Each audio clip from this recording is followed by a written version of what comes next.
Hello and welcome to another episode of WarGame Hammer Wargaming. We're back on Combat Patrol once more. It's issue 5. It's the special Infernus Sergeant with its unique pose. Looks pretty good. Let's take a look at the actual issue. Okay, here we are. This is the issue that a lot of people have been waiting for and clamouring for. It is the special, never before seen Infernus Sergeant. So let's take a look at what's in issue 5 with this new guy. Brand new model, excellent. We get 5 new dice, they're very nice. Yep, they roll quite well, very nice. Happy to have them. A little base for the guy to go on, and interestingly, it's not push fit. This guy will need to be stuck together. Oh my goodness, yeah. This is not a push fit model, this guy needs to be glued. Excellent. So let's get into building our little guy. So we need parts 3 and 4.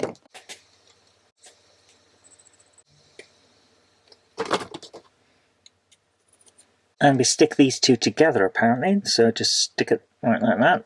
Yeah, that fits together nicely. So let's do that. Got some liquid poly. A lot of people like Tamiya. I go for Humbrol. Whatever floats your boat, whatever works for you basically. Don't need too much of this, but let's get into it. And there we are, stick that together, and one that goes and sits just nicely with a little hook and socket to get him in place there. Not bad. Right, let's do that. Pretty much seamless. Excellent, there we go, that looks pretty good actually. Yep, there, sits in place and just takes. So now he's stood up like he's standing onto something, there we go. You don't actually need the instructions because it's pretty obvious where things go, but we're going to follow the instructions anyway. 7 and 9 need to attach together. It doesn't line up properly on the back of his wrist, so let's move that around a little bit and make it work for us. Hold that into position until it sets a little bit. Now we need the gun and the rest of the arm on the other side. I don't think I've got a single Infernus Marine that doesn't have a bit of a scratched top on his gun because of trying to get that little bit of sprue off. Oh. Arms come off. Yeah, that didn't glue very well, did it? Okay, let's have a look at this and see if we can make this one work. We'll do this one first. So that arm should be a little bit down according to that. Yeah, that hangs by his side essentially. Yeah, that's alright, that's perfectly fine. Let's do this. Get in there. Get in. Doesn't like to stick. There's nothing holding it on, that's the problem. So you really are just balancing this while the glue takes. Pretty good sculpt actually, it looks quite nice. Might as well put the other arm on and hold both at the same time while we wait for it to grab together. We need the 2 pauldrons. Let's do these. One thing I really wish Games Workshop wouldn't do is use the front of these little shields on the pauldrons as a place to put the sprue attachment, because you always end up with a little lump or some scratches from when you're trying to get this off. It'd be much nicer to try and attach around the sides where you'd hide it a bit, you know? Alright, there we are. Got a little bit of glue onto the magazine. That's not great. Let's try and dry that out a bit so that we don't end up with it soaking through. It's a good magazine, but I don't want the pages sticking together. And then a tiny dab of glue into the crevice on the backpack so that I can slide into the slot here. Okay, he's starting to look good. Now, we have a question at this point. The question is, do we go with helmet or face?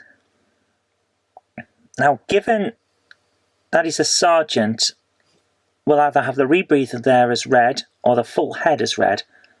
I'm thinking we go with the full helmet.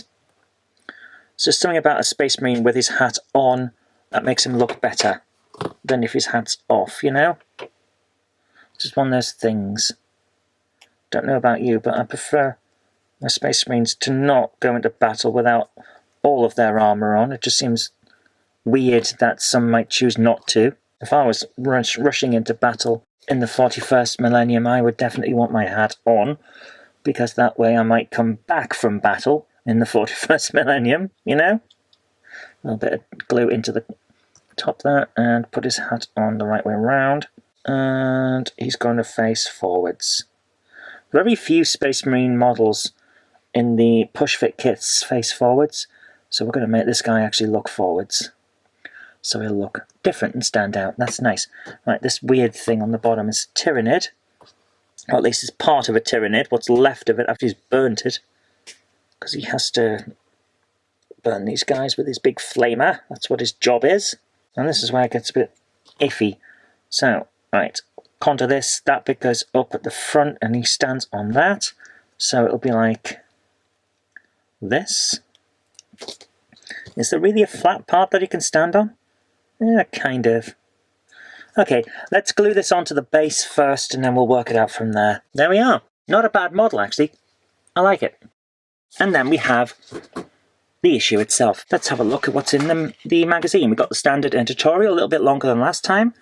A guide to how to build this dude. And now we've got base coating techniques, expanding on what we were doing with the painting guide in issue 4. That looks pretty good, actually. So that's pretty cool. They've got different techniques of base coat and then going over it again, using the wraith bone for his skin. I would not personally have done that. I have a tendency to mix up a nice skin colour flesh tone using something like Bugman's Glow plus Corax White or Bugman's Glow plus wraith bone to give a kind of slightly pinker look. But you can do it either way. Painting up the Infernus Sergeant. It's a major painting guides for issues 4 and 5. So if you're not interested in that, you haven't got an awful lot going on. Some information about the Imperial Tithe, which is an interesting bit of lore about the Empire and how it runs itself. Then we've got stuff about the black ships. Yeah, the black ships are the psyker things that feed the Emperor. And then we've got information about the Infernus Marine Sergeant. So, painting him up, a bit of information about him. Not bad. Giving him a name. Okay, let's do this. What's he called? Let's have a look. Sergeants anchor the Space Marine line of battle through skilled interpretation of their captain's commands and personal acts of valour that inspire their battle brothers to fight harder. So, what's he going to be called? Or at least, what's his title? We'll roll one die. That's tilted. Now roll another one. We're number 2. This sergeant will only leave the field once he is sure that his enemies have been totally eradicated from existence, using his Pyre Blaster to scour any trace of them. Fair enough. And he's called the Purging Flame. Lovely. That's not creepy at all. Now we've got our mission, the Flames of Purification. A Space Marine never gives up. Only in death does duty end. As the last survivor of his squad, an Infernus Marine Sergeant is cut off and deep behind enemy lines. How is he the last of his squad? He's supposed to be helping lead the guys. He's not done a good job. For a mere mortal, this would be a disaster. For this Space Marine, it's an opportunity to wreak havoc and to take burning vengeance on the Tyranid swarm. So, we've got one Space Marine, and he's up against the infestations from the previous issue 3. So, okay, we got more use of previous stuff, which is excellent. You'll need the profile of the Infernus Sergeant. Uses the same data sheet as the Infernus Squad. Fair enough. Make sure you have dice, a notepad and pen to keep track of the fuel used.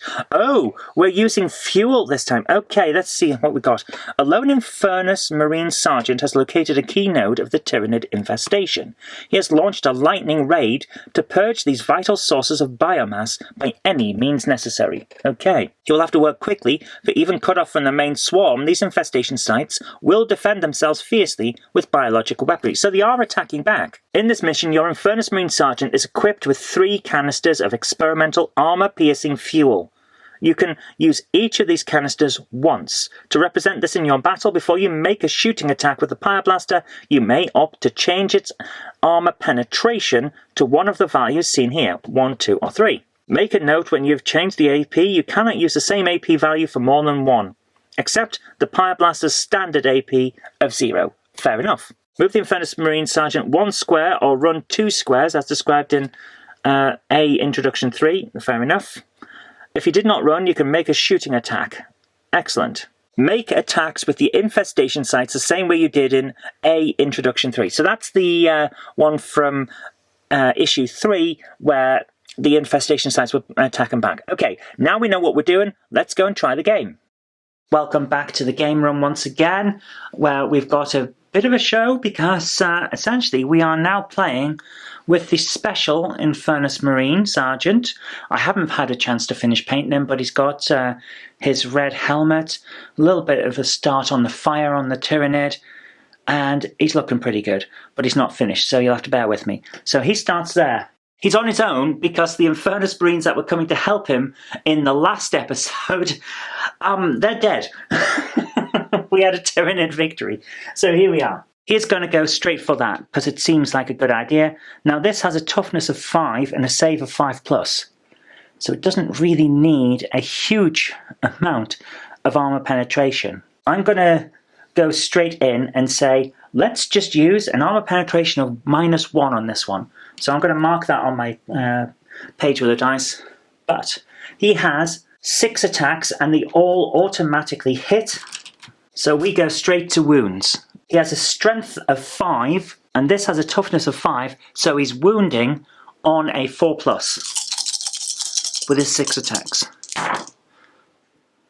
Missed, missed, missed, and missed. Okay, it might be a good idea that we had the -1 in armor penetration because we're going to be relying on saving throws to get through this. So that saves on a 5+, but remember we take 1 off whatever rolls they've got because of the armor penetration of -1. So a 6 and a 4, which means because of the -1, we have a 3 and a 5. Saving throw of 5+. Armor penetration didn't really help. We should have probably gone for the other one, but we declared, therefore we can't go back. That has managed to save itself, and it's got 1 wound left. So we'll mark it with a 1. So, there's our first turn. Because of the rules that are in use from issue 3, for each infestation site that exists at the Tyrannids round, we have to make an attack which automatically hits and which wounds on a 6+. So we've got 4 attacks for the 4 infestation sites. They're wounding on a 6+. One of them has wounded.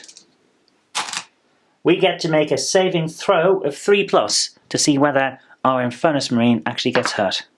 2. He did not make his save, therefore he now has 1 wound. Now it's worth remembering that these guys only have 2 wounds on his data sheet, so he's a bit screwed, basically. Right, we're going to up it, and we're going to now use a -2 armor penetration and go for the same one again. So, he has 6 attacks, all automatically hit, strength of 5, toughness of 5, so he wounds on a 4+. That one is cocked. Didn't really help us out, did it? 1, 2, 3, 4, 5 missed.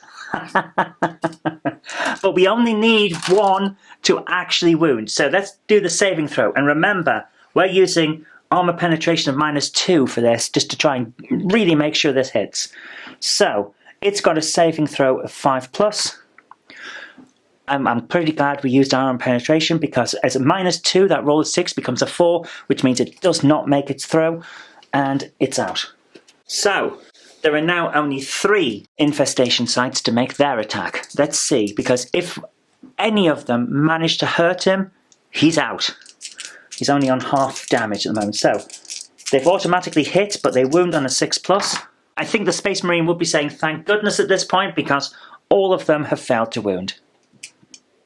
So he's back in, but he is moving only 1. So they get to have an attack again now, 3 dice. So, automatic hit, wound on a 6+.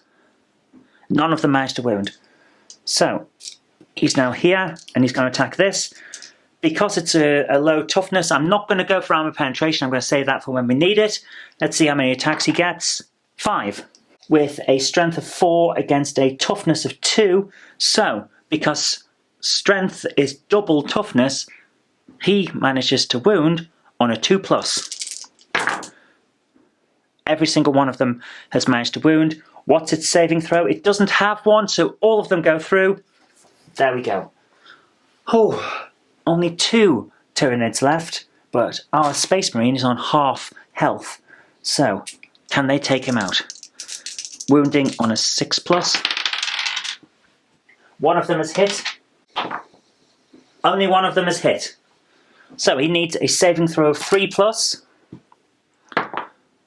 And he gets a 6. He's still in the game. Move him up. Attacking that one now. Now this is the one with the high toughness. And it's not the one with the high saving throw. So I'm not going to use our final -3 armor penetration. I'm going to save it for the one right in the corner. Let's see how this goes. How many attacks will he get? 6. Oh, he's going in this time. With a strength of 4 against a toughness of 6, he only wounds on a 5+. How many is he going to get through? 1. 1 has managed to get through. That's not great. Not great at all.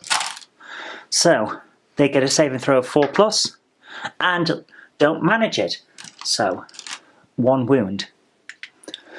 Okay, now it's up to the Tyrannid infestation. Can they do it? They wound on a 6+. Neither of them managed to wound. He's still in the fight. How many attacks does he get this round? Just the 1. Oh my goodness. So he automatically hits, but strength 5 against toughness of 6. He only wounds on a 5+. Doesn't wound. Tyranids are back in the game. One of them jumped out the die roll. So there you go. Neither of them have managed to actually wound him. So we're back on with the Space Marine. 4 attacks. So again, with strength of 4 and toughness of 6, he's only actually wounding them on a 5+. Oh, 1 didn't wound. 3 potential wounds here. So we're not using our armor penetration, remember, so they save on a 4+, but we only need 1 of them to get through. 2 of them got through. It's out. Our Space Marine manages to hang on. But only 1 infestation now still exists, so they only get 1 attack, wounding on a 6+. 4. Our guy moves to here, which means he's in range. Let's see how many attacks he gets. 3. Now, we want to make sure this goes down, and it's got a pretty high saving throw either way, so we don't actually need to use our final armor penetration, but we might as well. So we're going to use the -3 armor penetration. We should have really used that earlier on, but we didn't. Just one of those things. So, with a strength of 4 against a toughness of 3, strength is higher than toughness, we wound on a 3+. Okay, so that one didn't wound, but those 2 have. It's got a saving throw of 6+, but we're using -3 on our armor penetration, which means it actually can't save. There you go. So we have a 0 and a 3 because we take 3 off, which means both of those have hit, and that is dead. Despite the fact that he's down to half points, it's a Space Marine victory. Yay! Okay, so that wasn't too bad actually. I kind of enjoyed that. So, yeah. Pretty good so far. I've liked the missions. They're nice little compact games. You can play on your own. You can play with friends. It's a lot of fun. I like this. This is really nice, and explaining the turns and all of the saves and how it all works. Right, there's a Space Marine victory, Tyrannid victory, and all of that. So we got the Space Marine victory, so let's have a look at what he says. The Infernus Sergeant watches coldly as the last infestation site is reduced to a charred ruin. Without a word, he refuels his Pyre-Blaster and prepares for a long, brutal journey back to the Ultramarines' front lines. He carries with him decades of experience and, for the first time this campaign, a glimmer of hope for victory. Not bad. Then up, of course, we got a little bit about how the dice rerolls and the modifiers work. This is interesting. Some units and special rules allow you to reroll dice, very true. But whatever the case, and however many special rules are offering you a reroll, you can only reroll a dice roll that's made for any one test once. Very true. And you must stick with the result of the second roll, even if it's worse. Very nice. Explaining that nicely, that's good. No mulligans after a mulligan, basically. Then we got stuff about modifying dice with armor penetration and all of that. So you save rolls, all of this changes. This is basically it. For ease of looking through it, check your dice results, then take off the modifier. For example, if you had an AP of -2 and you've rolled a 6, it would become a 4. Then we got characteristics. It's good that they're starting to bring these in because these are the more advanced stuff with the abilities. So in later issues, you'll receive units that can modify characteristics. For example, the Barbgaunt's Disruption Bombardment temporarily reduces the move characteristic of units that are shot by Barbgaunts, which is great that they're bringing this in. So we're getting told that this is coming, get ready for it. It's going to be more advanced and it's going to change how your units work. Units that you've already had because of units that you're going to get. Excellent stuff. So I like that. A unit can be affected by multiple modifiers. If this is the case, apply any modifiers that divide a characteristic, then any modifiers that multiply it. Very good way of doing things. Getting that clear straight away. That's great. And then followed by addition or subtraction. So it's basically the same rules of mathematics in the same way that mathematics works in terms of equations. Divide, multiply, then addition and subtraction. So that's not bad. It's basically stuff that we learned in school. Keep to that. Just round the result up to the nearest whole number if you have a fraction. Fair enough. Okay. And then we're talking about an advert. What? Why? What? This is an advert for Warhammer.com. Oh, if you want to get onto their newsletters, basically, you can scan the code or you can just go to the website. Let's have a look at what we got here. Oh, nice. In issues 7 and 8, we're getting the Termagants. They're split over 2 parts. From my point of view, not a problem, but some people were a bit upset that they would have to spend 20 quid to get a set of an entire set of Termagants instead of 10 quid. I understand from their point of view that it's not quite as good a deal as they might have thought, but we knew what we were getting going in, that this is the entire thing and this is how many issues you'll get, so from my point of view it doesn't matter, but I am looking forward to the Barbgaunts. Excellent. Okay, there you are. Interesting issue, nice set of contents, kind of liked it. The mission wasn't too bad either, I had a bit of fun with that one, so I'm going to give it another thumbs up. I'm enjoying what we've had so far. I don't think we've had a bad issue yet. There's probably going to be 1 or 2 missions where I don't really like them, but so far, yeah, not too bad, even though it was essentially a repeat of what we had in issue 3. Not too keen on that happening so early in the magazine, but there are only so many mechanics you can come up with, so we'll see how it goes from there. Overall, yeah, kind of enjoyed it. If you did as well, remember to click that like button, share this with your friends so that they know what's going on too, and do subscribe for future videos because there will be more in the future. But until next time, I've been Zoe Kirk-Robinson, you've been watching WarGame Hammer Wargaming, and I'll see you next time. If you like the show, please consider supporting me on Patreon. It really does help create future videos. That's patreon.com/Zoe Kirk-Robinson. And I've got an extra special thanks going out to Chief89, Sam Yates, Retro Mickey82, Mo Henry, and George Botterini. Thank you so much, guys.